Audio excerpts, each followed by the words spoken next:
네, 안녕하세요. 엘리나입니다. 이번에는 제가 무의식에 관한 어떤 경험을 좀 들려드리고자 합니다. 휴먼 디자인에서 말하는 그 무의식 정보가 어떻게 보면 다른 정보들과는 좀 다른 차별점이라고 할 수가 있잖아요. 사실 우리가 살다 보면서 이해가 되지 않는 것들, 그리고 또 내가 왜 이런 행동을 하고 이런 생각을 왜 하게 되는지 진짜 궁금한 것들이 많습니다. 사실상 이 고통의 근원이라고 하는 게 이 무의식 정보에 있다고 해도 과언이 아닐 거라고 생각을 합니다. 저도 그런 그 굉장한 고통을 겪은 사람 중에 한 명으로서 이번에 이런 그 무의식 디자인 썬의 정보를 받아들임으로 인해서 얼만큼 내 자신을 받아들이게 되었는지, 그리고 거기에서부터 오는 어떤 뭐 평화라든지 또 이렇게 짐 같은 것들이 좀 내려놔지는 경험들이 있어서 그걸 좀 나눠보려고 하는데요. 저 같은 경우에는 디자인 썬이 42.3입니다. 시행착오라는 키워드가 있지요. 42번 관문은 이게 성장, 완결하는 관문인데 3번 라인에 시행착오가 굉장히 많이 존재했던 라인이었습니다. 아무래도 이게 몸에 있다 보니까 몸이 굉장히 취약하고 또 실제로 지병도 있었고요. 어렸을 때부터 저는 굉장히 또 천식으로 인해서 삶과 죽음을 계속 왔다 갔다 하기도 했고 또 실제로 심장이 멎어서 죽음을 경험하기도 했습니다. 사실 제가 이런 팟캐스트를 하고 이런 유튜브에 올리는 이유는 제가 뭐 다른 사람보다 휴먼 디자인을 막 굉장히 열심히 공부한다기보다는 지금은 저는 이런 지식을 실제 제 삶에서 좀 발견해내는 과정이 있습니다. 이 하나의 관문이나 어떤 이런 센터에 대해서 알게 되는 것들, 그리고 실제 삶에서 누군가를 만나게 되거나 하는 어떤 그런 것들이 휴먼 디자인에 굉장히 디테일한 그런 정보값들이 일치하는 경험들을 하게 되면서 실제로 이것에 대해서 나누고자 하는 마음이 굉장히 큽니다. 또 도움도 많이 받았었고요. 지금 한국 본사 레이브 코리아에서 운영하는 펜팟 시즌 2에 또 참가를 해서 같이 또 녹음을 하고 있습니다. 관심이 있고 또 휴먼 디자인 라이프를 살고자 하시는 분들, 더 많은 정보를 얻으시려는 분들은 그 팟캐스트를 통해서 실제로 이 휴먼 디자인을 배우고 실험을 하고 또 자기 삶을 되돌아보는 여정에 있으신 분들의 이야기를 들으면 와닿는 부분들이 많을 거라고 생각은 합니다. 저는 이런 몸에 대해서 굉장히 좋지 않은 많은 감정들, 또 상당히 자기 혐오가 강했었습니다. 누구나 자기 혐오가 강하게 다 있죠. 근데 몸이 마음대로 작동하지 않고 성장 과정 자체도 굉장히 느렸습니다. 저는 줄넘기도 잘 못했던 것 같아요. 이 내가 인지하는 것과 몸이 실제로 작동하는 게 달랐기 때문에 이 한 번 뛰어넘는 이 갭이 굉장히 커서 저는 진짜 초등학교 때 진짜 줄넘기도 못했어요. 몸이 정말 너무나도 취약했습니다. 그래서 달리기도 당연히 못했고요. 체육 시간마다 항상 그늘에 앉아 있어야 했었던 사람이었거든요. 실제로 심장이 멎고 온몸이 굳어가는 그런 몸 안에 있는 모든 것들이 다 배출되는 지점까지 갔었고요. 그리고 바로 코마 상태에서 3일 만에 깨어나는 경험을 했습니다. 많은 대부분의 사람들이 임사 체험을 하면 굉장히 아름다운 천국 같은 막 황홀하고 아름답고 사랑이 넘치는 그런 경험들을 많이 합니다. 저의 경험은 그렇지가 않았습니다. 굉장히 큰 쇼크를 받았고요. 이 우주 자체가 저를 버리는 듯한 느낌을 받았거든요. 그게 뭐 단순히 어떤 뭐 공황장애나 이런 것의 차원을 넘어서 우주 자체가 저를 버린 것 같은 그것은 이루 말로 표현할 수가 없었습니다.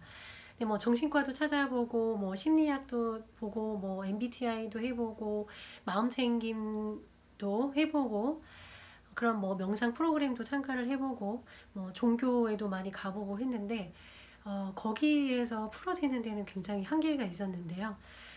가장 크게 첫 번째로 휴먼 디자인의 정보가 도움이 됐던 것은 죽음 세미나를 통해서였습니다. 예전에 리처드 버먼트 영국 대표님께서 오셔서 일어났었던 게 있었는데요. 우리가 죽음 다음에 그 바르도라는 그 과정을 통해서 이 삶에 있었던 그런 인식을 하는 과정이 있습니다. 육체의 죽음으로부터 72시간 동안 뇌에서 화학작용이 일어나면서 인식이 마무리되는 과정이 있습니다.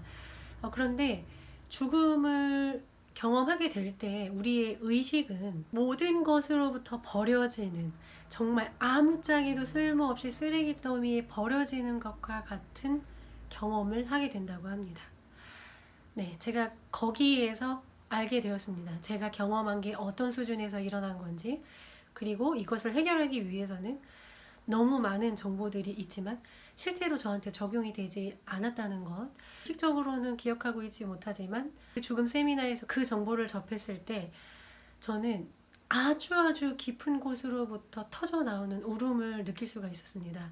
네, 실제로 강남의 한 호텔에서 그 강의가 진행이 됐는데요.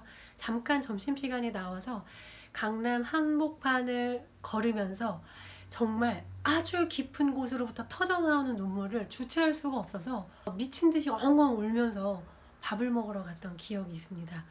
식당에 갔을 때 그 아르바이트생 언니가 너무나도 걱정이 돼서 괜찮냐고 몇 번을 물어보고 계속 신경을 써줄 만큼 이거는 어떤 것으로도 이해받거나 공감할 수 있는 정도의 차원이 아니었기 때문에요. 그때 처음 물꼬가 트인 것 같습니다. 과연 휴먼 디자인이 어디까지 말해줄 수 있을까? 여기에 압축되어 있는 감정이나 이 에고의 차원은 그냥 도구들로 풀어낼 수 있는 정도의 수준이 저는 아니었습니다. 그래서 물론 뭐 그것만 있는 것은 다 아니잖아요, 우리들. 그래서 이런 것들을 풀어내는데 그것 또한 꽤 오래된 것 같아요. 한 3, 4년이 지난 것 같습니다. 그 이후에도 계속 개워내고 저의 그 끔찍한 비자 이슈들을 또 다뤄나가는 이런 훈련의 과정들이 필요했고요. 이번 삶에 다시 돌아오고 싶지 않았지만 어떤 실제로 강력한 힘이 존재합니다. 육체에 돌아온 것을 받아들이는데 굉장히 어려운 시간들, 저에게는 거의 20년 가까이 힘든 시간들이 있었고요. 모든 고통을 그 비자의 근원을 따라가다 보면 많은 것들이 얽히고 설켜 있는데요. 그 중에서는 아마 무의식 정보가 반 이상이기 때문에 깊이 있었다는 것을 알게 되는 날이 다들 있으실 거라고 생각을 합니다. 알게 되고 인식을 하는 거랑 진짜 수용을 하는 거라는 또 갭 차이가 굉장히 크기 때문에 여기까지 가는데도 그 시간이 좀 오래 걸린다고 생각을 합니다. 휴먼 디자인에서 말하는 건 전략과 내부 권위를 따라서 사는 삶이라고 말을 하지만 실제로 그런 삶을 살기 위해서는 자기 자신을 수용하고 자기 디자인을 받아들이지 않으면 실험 자체가 잘 되지가 않습니다. 왜냐하면 그 이슈에서 오는 것들이 너무 많이 나를 덮고 있기 때문에 이게 진짜 나의 청굴 반응인지 진짜 나의 비장의 느낌인지 정말로 감정의 명료함인지에 대해서 당연히 클린하게 볼 수가 없고요. 삶에 나를 내맡긴다는 것, 삶이 우리 주체가 아니라는 것, 삶의 주체가 몸이라는 것, 이것을 받아들이는 것에는 무의식을 받아들이는 게 핵심이라고 생각이 됩니다. 결정적으로 제가 자기 자신을 받아들이게 된 것은요, 저만의 흐름을 따라가다가 보니 기자 영역을 이렇게 순서대로 경험을 하게 되기도 했고요.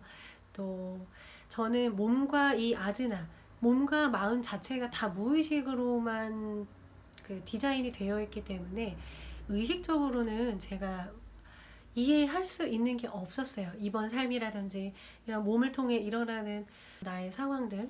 일단 몸이 아프면 삶을 살아갈 수가 없습니다. 큰 질병에 걸리신 분들이나 몸이 아프신 분들은 알게 되죠. 어느 순간 몸이 무너지게 돼버리면 그 자체로 삶이 무너져 버리게 됩니다.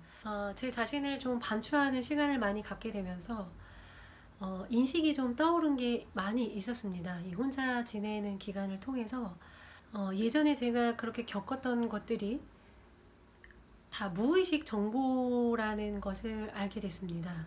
무의식에 57번이 있어서 굉장히 이타주의적인 행동을 많이 하고 또 오지랖이라고 할 만큼 다른 사람들을 실제로 배려를 많이 하는데 57번이 부족 회로이기 때문에 부족에 대해서만 그런 에너지가 나가는 게 올바른 것인데 저는 그걸 무의식이니까 알지를 못하죠. 그래서 제 주변에 있는 모든 사람들에게 보여지는 그런 오지랖 같은 이타적인 행동들, 또 누군가 요청하지 않았는데도 그 사람의 니즈를 채워주려고 하는 행동이나 또 가족이 아닌데도 가족처럼 살갑게 대하려고 했던 이런 그 행동들, 그런 것들로부터 오는 굉장한 이슈들이 있었고요. 실제로 많은 사람들이 저에게 도움을 요청하고 가장 힘든 순간에는 저에게 연락을 해서 자신의 모든 가면을 다 내려놓고 자신이 처한 상황에 대해서 다 털어놓는다든지, 면접을 보러 가도